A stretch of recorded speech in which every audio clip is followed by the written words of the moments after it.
Edifice of Trust podcast is a thoughtful discussion of today's current events from the perspective of America's founding principles. Welcome. From heart-pumping music to head-thumping commentary. What happened to the party of JFK? In his inaugural address on January 20th, 1961, newly elected President John F. Kennedy said, "And so, my fellow Americans, ask not what your country can do for you, ask what you can do for your country." The Democratic Party in the 21st century has strayed very far away from that uplifting sentiment. New York Congressperson Alexandria Ocasio-Cortez was quoted in the New Yorker magazine on March 29, 2022, as saying about the lack of progress in implementing President Biden's progressive agenda, quote, "But if we decide to just kind of sit back for the rest of the year and not change people's lives, yeah, I do think we're in trouble. But I don't want Ms. Ocasio-Cortez or anyone else in government to change my life. I want to be able to change my own life if I wish. I find it insulting to think that the government has a right to change my life, or feels that I'm not capable of changing my life on my own.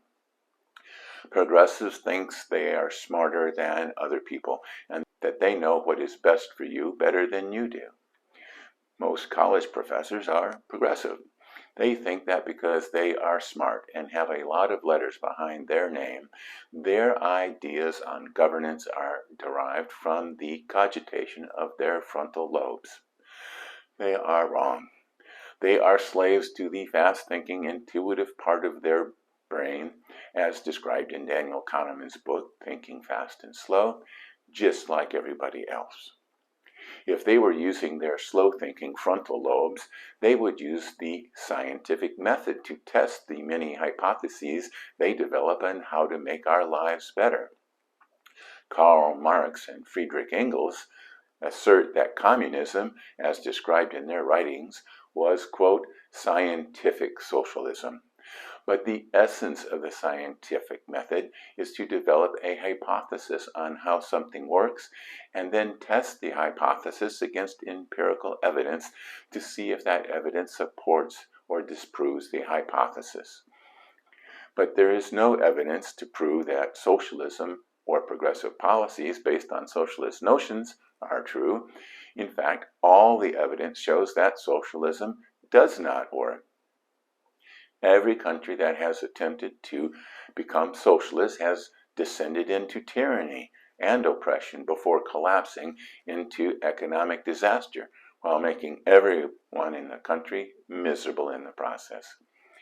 That is why the currently popular progressive theory, critical race theory, rejects the notion of empirical evidence and justifies its hypotheses based on narratives or storytelling, which is why critical race theory is a bunch of hokum that does not stand up to rational analysis. And that is also why many progressive policies that have such good intentions end up with disastrous results. The war on poverty, dreamed up by President Lyndon Johnson to help poor people in general and black people in particular, has had a marginal impact on poverty, but a devastating impact on the culture of the working poor in general and poor black people in particular. President Biden's recently released budget for fiscal 2023 continues to lurch away from the ideal that President Kennedy expressed. It is loaded with things that government can do for the people, while the people apparently don't have to do anything. Not for themselves or for the country. President Biden is claiming that he has reduced the deficit more than any other president, but that was because government spending to fight the COVID pandemic greatly increased the deficit, reaching 12.4% of GDP in fiscal 2021. But the total deficit in his budget proposal still exceeds $1 trillion, or 4.5% of GDP. And he further projects deficits in excess of $1 trillion and over 4.4% of GDP for the next 10 years. But the programs that are supposed to be fully funded by payroll deductions, I'm talking about Social Security and Medicare, have a combined deficit of $716 billion in the 2023 budget, and much more going forward.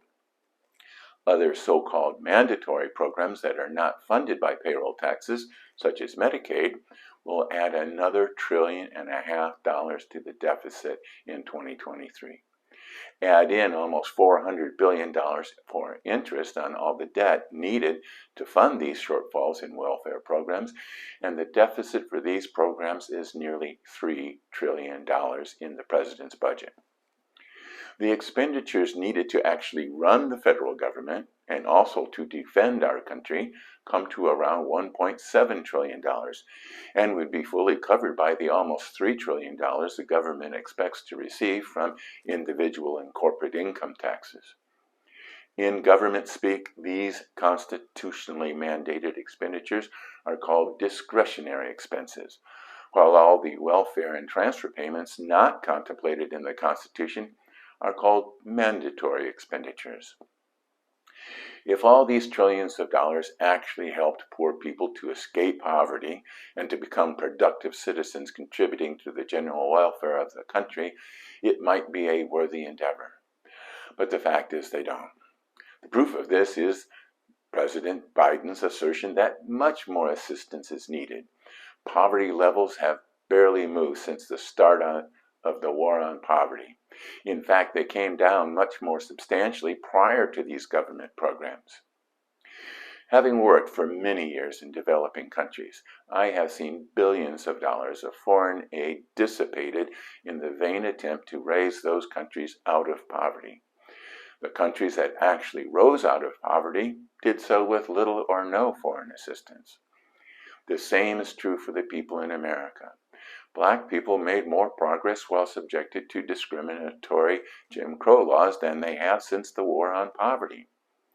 Poor immigrants continue to come to America and thrive through education and hard work with little or no assistance. We need to develop programs that give the poor people of all colors the tools they need to succeed, not free stuff that keeps them dependent on government assistance. Ponder that while you listen to a brief message.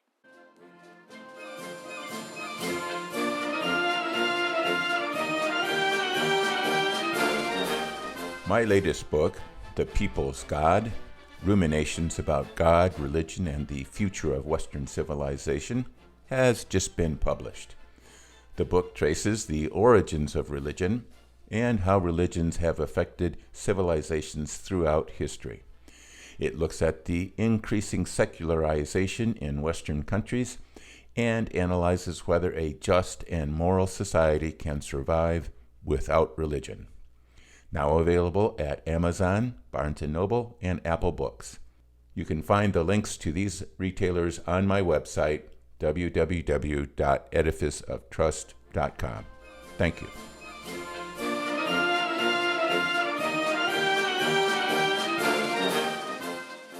Welcome back.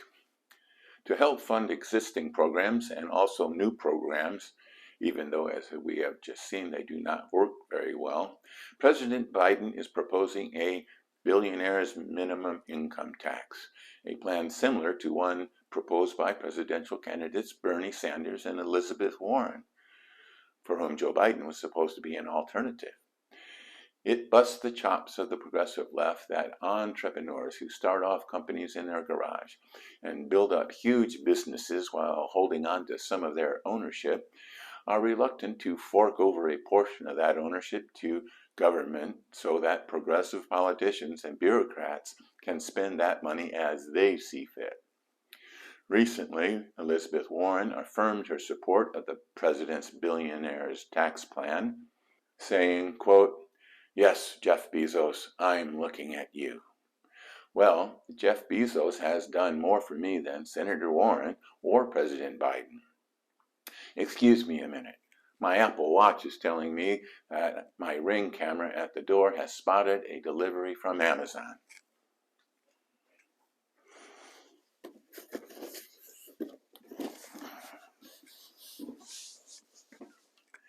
Well, I'm back with my package. Where was I? Oh, about Jeff Bezos. He and his company have done a great deal more for me and to improve my life than the U.S. government. It is true that he pays very little income tax. His official salary at Amazon is only $81,000. He didn't build his enormous fortune with a savings account at the local bank, paying less than 1% interest.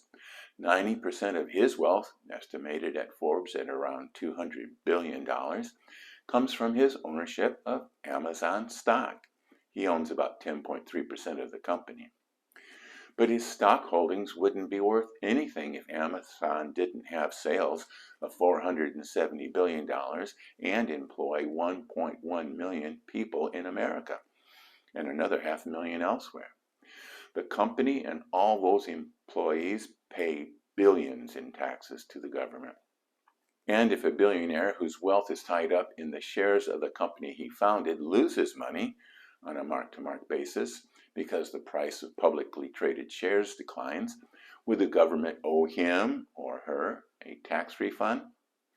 Seeing as how Mark Zuckerberg has lost around $30 billion this year, he would technically be due a tax refund of around $6 billion if the billionaire's minimum income tax was fair. But the billionaire's minimum income tax is not designed to be fair. It's designed to be confiscatory because socialists and progressives believe that the only way a person can build a net worth over $1 billion is by exploiting the labor of others. Another concept developed by Karl Marx called the labor theory of value. Luckily, the billionaire's minimum income tax is so difficult to implement that many European countries have given up on wealth taxes, which is what it is. It is also probably unconstitutional. And Democrats Joe Manchin and Kirsten Sinema have said that they oppose such a tax. So why is the Biden administration pushing this tax plan now? They want to go through the motions of trying to get the tax passed so that they have people to blame for depriving suffering Americans of the needed entitlements prior to the November elections. Thank you.